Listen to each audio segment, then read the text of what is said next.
जीवामूले तु कुः प्रोक्तो दन्तोष्ट्यो वः स्मृतो बुधैः।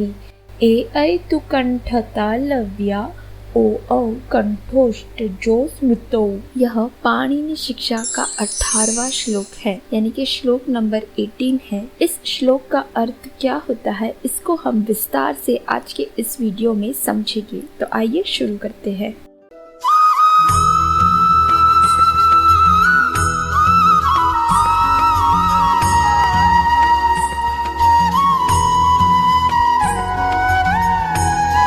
सबसे पहले हम इस श्लोक में जितने भी शब्द है उनका पहले अर्थ जानेंगे। जीवा मूले, इसका अर्थ होता है जीवा मूल में। अब जीवा मूल किसे कहते हैं इसको हम समझते हैं। आप यहाँ पे देख सकते हैं कि यह हमारी जीवा का चित्र है। उच्चारण का विज्ञान के अनुसार हमारी जीवा के मुख्य रूप से 4 भाग होते हैं। सबसे पहले भाग को जीवा मूल कहते हैं। हमारी जीवा के इस वाले भाग को जीवा मूल कहते हैं। जीवा मूल यानी कि जो जीव का मूल होता है उसे जीवा मूल कहते हैं और यह यहाँ पे स्थित होता है। दूसरे वाले भाग को जीवा मध्य कहते हैं। तीसरे वाले भाग को जीवो पाग्रह कहते हैं। चौथे वाले भाग को यानी कि इस चौथे वाले भाग में हमारी जीवा समाप्त होती है, इस वाले भाग को जीवाग्रह कहते हैं। इस श्लोक में हमें जीवा का जो मूल है यानी कि जीवा मूल है, इस एरिया पर हमें फोकस करना है। बाकी के जो जीवा के भाग है उसे हम आने वाले वीडियो में विस्तार से समझेंगे। तो यह एक अव्यय शब्द है। अब अव्यय शब्द किसे कहते हैं इसको मैं विस्तार से फ्यूचर वीडियोस में बताऊंगी। तो यहाँ पे हिंदी भाषा में इस अव्यय शब्द तू का अर्थ होता है तो या और। कुह का अर्थ यहाँ पे होता है क वर्ग। क वर्ग यानी कि संस्कृत के यह 5 वर्ण। अगर आपको याद होगा तो मैंने आपको संस्कृत में व्यंजन हल इस वीडियो में बताया था कि इन 5 वर्णों को क वर्ग या कु के नाम से जाना जाता है। तो यहाँ पे कु इसका अर्थ होता है यह 5 वर्ण। प्रोक्तो, इस शब्द का अर्थ हिंदी में कहा है यह होता है। दंत्योष्ट्यो, यहाँ पर 2 शब्द जुड़े हुए हैं, दंत्य और ओष्ट्य। दंत्य यानी कि दंत स्थान और ओष्ट्य यानी कि होठ स्थान।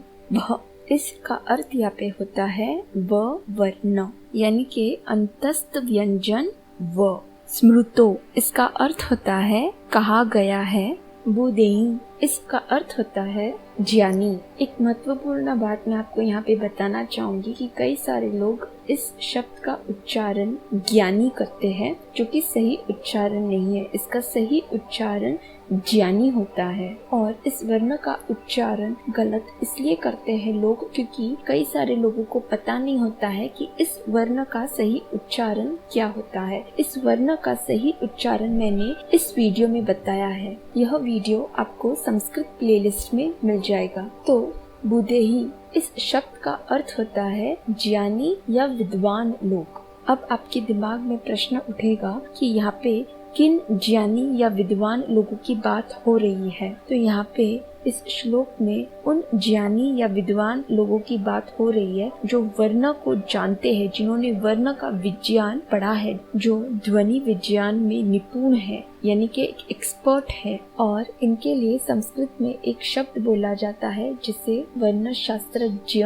या ध्वनि शास्त्रज्ञ कहते हैं। इन वर्णों को जानने वाले विद्वानों को इंग्लिश में फोनेटिशियन कहा जाता है। तो यहाँ पे बुधेही का अर्थ होता है वर्णों को जानने वाले विद्वान, जिसे संस्कृत में वर्ण शास्त्रज्ञ कहते हैं। ए, इसका अर्थ होता है संस्कृत का 6ठा स्वर वर्ण। ऐ, इसका अर्थ होता है संस्कृत का 8वां स्वर वर्ण। तू, यह एक अव्यय शब्द है जिसका हिंदी में तो या और यह अर्थ होता है। कंठ तालव्या, यहाँ पर भी 2 शब्द जुड़े हुए हैं, कंठ और तालव्या। कंठ यानी कि कंठ स्थान और तालव्या यानी कि तालु स्थान। तालु स्थान के बारे में मैंने विस्तार से इस वीडियो में बताया है। अगर आपने यह वीडियो नहीं देखा है तो इस वीडियो को जरूर देखिएगा अगर आपको विस्तार से समझना है कि तालु स्थान किसे कहा जाता है। ओ, इसका यहाँ पे अर्थ होता है संस्कृत का 7वां स्वर वर्ण। औ, इसका यहाँ पे अर्थ होता है संस्कृत का 9वां स्वर वर्ण। कंठोष्ठजो, यहाँ पर भी 2 शब्द जुड़े हुए हैं, कंठ और ओष्ठ। कंठ यानी के कंठ स्थान और ओष्ठ यानी के होठ स्थान। स्मृतो, इसका यहाँ पे अर्थ होता है माने गए हैं। इस श्लोक का संपूर्ण अर्थ जानने से पहले मैं आपको यहाँ पे एक छोटी सी और बहुत ही महत्वपूर्ण बात बताना चाहूंगी कि जब आप संस्कृत के पुराने ग्रंथ देखेंगे तो उसमें अ वर्ण इस प्रकार से लिखा गया है। बहुत सारे लोग जब वेदों को पढ़ते हैं या संस्कृत के पुराने ग्रंथ पढ़ते हैं और जब यह अ को इस प्रकार से देखते हैं तो उन्हें लगता है कि यह कोई दूसरा ही वर्ण है जिसको उन्होंने कभी नहीं पढ़ा है, पर ऐसा नहीं है। पुराने वेदों के ग्रंथों में अ इस प्रकार से लिखा गया है और यह बात मैं आपको यहाँ पे इसलिए बता रही हूँ क्योंकि अगर आप पाणिनि शिक्षा का पुराना ग्रंथ देखेंगे तो उसमें भी अ को इस प्रकार से लिखा गया है। आप यहाँ पे देख सकते हैं कि पुराने ग्रंथ में पाणिनि शिक्षा का यह श्लोक नंबर 18 यानी कि 18 जो है उसमें किस प्रकार से अ को लिखा गया है और यहाँ पे आप देख सकते हैं कि ण को भी किस प्रकार से लिखा गया है। तो आप देख सकते हैं कि संस्कृत के पुराने ग्रंथों में किस प्रकार से ण को लिखा जाता है, अ को लिखा जाता है। जब आप पुराने संस्कृत के ग्रंथ पढ़ेंगे तब आप देखेंगे कि कुछ कुछ संस्कृत के ऐसे वर्ण हैं जिनको अलग ढंग से लिखा गया है।